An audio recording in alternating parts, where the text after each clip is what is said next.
Hello students, in last video we have discussed kinds of sentences. In this video we will discuss parts of sentences. Let's start. Subject and predicate. Every sentence has two parts, subject and predicate. It means class we can divide every sentence into two parts, subject and predicate. First, subject. A subject is that part of a sentence about which something is said, described in the sentence. It means class, in a sentence about which tells is known as the subject. Predicate. A predicate is the second part of a sentence that says something about the subject. The predicate contains the action done by the subject. Means predicate is that part that tells us about the subject. Predicate contains the action done by the subject, and in predicate contains the helping verb also. Example, Raman will sing tonight. We can find out the subject by using the question word who and what. We will ask the question by using these two words. Who will sing tonight? Then what the answer will come? Raman. Then Raman is the subject. To whom we are talking about in this sentence? We are talking about the Raman. Then Raman is the subject. What will Raman do? Will sing tonight. Then will sing tonight is the predicate. As I told you, predicate always contain the verb. Helping verb or action word. Then this is the predicate. Her father is an honest officer. Who is an honest officer? Her father. Then her father is the subject. To whom we are talking about in this sentence? In this sentence, her father. Then her father is subject. Is an honest officer. These words are telling us about the subject. Then this is the predicate. And verb will always come in the predicate column. Then this is the subject and this is the predicate. Here I have written some points. Let's see. The subject in a sentence may occur as one word or as a phrase. It means class the subject is maybe a one word or more than one word. Means it's maybe a one word or as a phrase. Let's see how. Kohli was unwell. Who was unwell? Kohli. Then Kohli is the subject. Was unwell is the predicate. Was unwell telling us about the Kohli. Then this is the Kohli is the subject. Was unwell is the predicate. The captain of the team was unwell. Who was unwell? The captain of the team. Who was unwell? The captain of the team unwell. Then this is the subject and was unwell is the predicate. We can see class Kohli here is only a single word and it's a subject. In the second sentence there are more than one word. It's a phrase.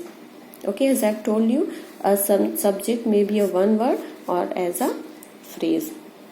Then the captain of a team, it's a phrase and it function here as a subject.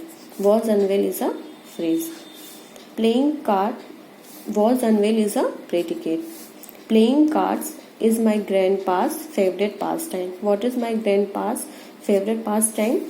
Playing card. Then playing card is the subject. Is my grandpa's favorite pastime is the predicate. Next sentence. Playing outdoor games is good for children. What is good for children? Playing outdoor games. This is the subject. Is good for children is the predicate.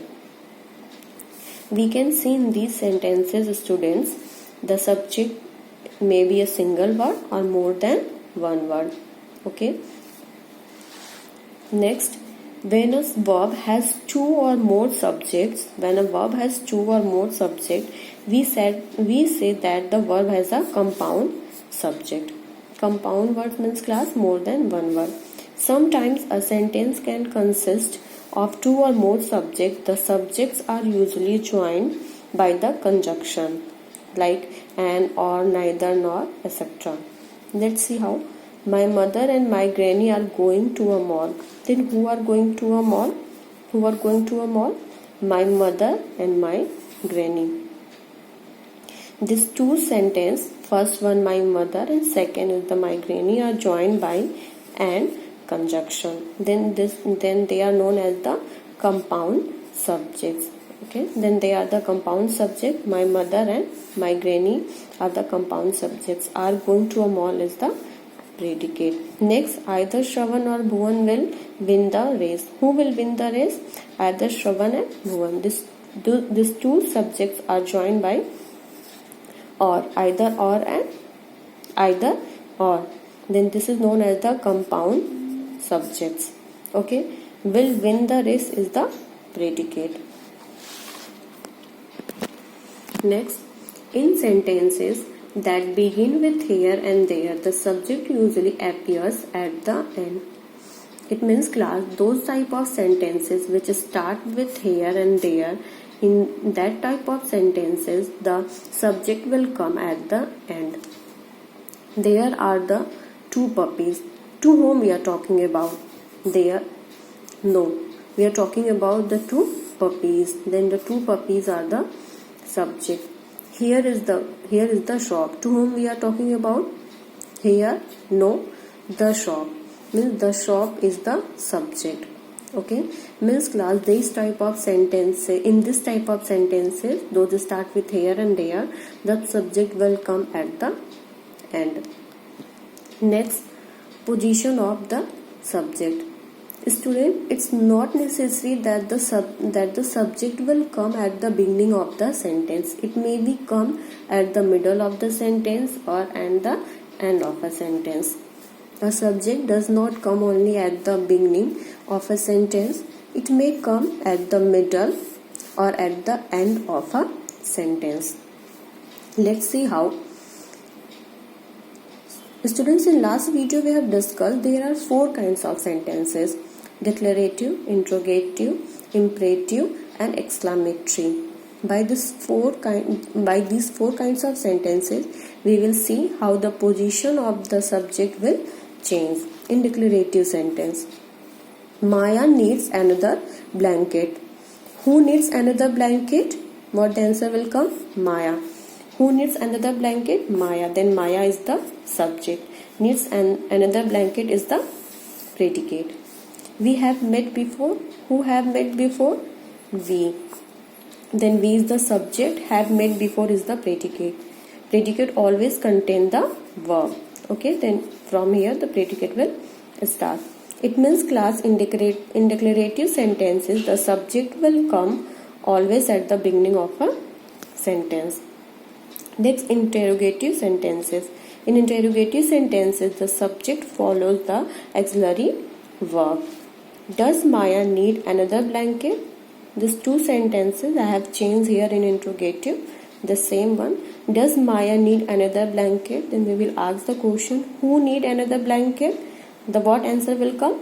Maya. If you want to find out the subject in interrogative sentence, then we have to change this interrogative sentence into the declarative. Then we come to know then what the subject. Then who need another blanket? Maya. Then Maya is the subject and it has came after the helping verb. Have we met before? Then who have met before? We. Then we is the subject and it has came after the helping verb. And we can say in this way, in interrogative sentence the subject will always come after the auxiliary verb. Next one, imperative sentences. Students, as you know that in imperative sentence the subject is understood and it's you. In imperative sentences the subject is you, but it is not usually written or spoken. Let's see. Take this book. Then what is the subject in this sentence? You. It's not written but it's understood that you is the subject. Sow the seeds in the November. Then who sowed the seeds in November? The subject is you. It's you. Okay. In this type of in imperative sentences, the subject is not written but it's understood. It's you. Next, exclamatory sentences. In exclamatory sentences, the subject comes before the verb. Students, we know that in exclamatory sentence, we change the place of the subject and verb. We shift the subject and verb at the last of the sentence, and the subject will always come before the verbs. Let's see how beautiful she looks. Then looks is the verb, and what is the subject? Is written subject comes before the verb. Then look is verb. Then what is the subject? She. It come before the verb. Then she is the subject. Second, how amazing the Taj Mahal is. What is the verb? We'll find out. Is the verb, and what is come before is the Taj Mahal. It means the Taj Mahal is the subject. Okay. In exclamatory sentence, the subject comes before the verb. Firstly, we will find out the verbs. Then we will see what is the subject. Subject will always come before the verb. Students, in this way we come to know that the place of the subject will always change. In declarative, it will come at the beginning of the sentence. In interrogative, it will come after the helping verb. And in imperative sentence, it's not written, it's understood. Use the subject. And exclamatory sentence, it will come before the verb. We will firstly find out the verb, then we will find out what is the subject. I hope students, you all have understood. Thank you.